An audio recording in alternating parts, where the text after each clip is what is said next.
Afternoon po, ngayong araw po ituturo ko po sa inyo kung paano po gawin yung image to video 2.0. Punta po tayo sa gallery, then tingnan po natin yung create, pang-apat po siya sa baba, then image to video. Ngayon po kailangan save image po siya, and then piliin nyo po yung dalawang picture na gusto nyo po, edit, ito po, ito, then add po. And then ito po, delete na lang po ito. Tapos, i-type nyo po dito paano po yung gusto nyo mangyari sa picture nyo. Ito guys yung kinalabasan po ng image to video 2.0 po natin kay Honor 600.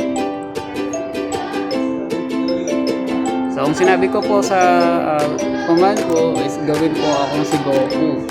From image to video.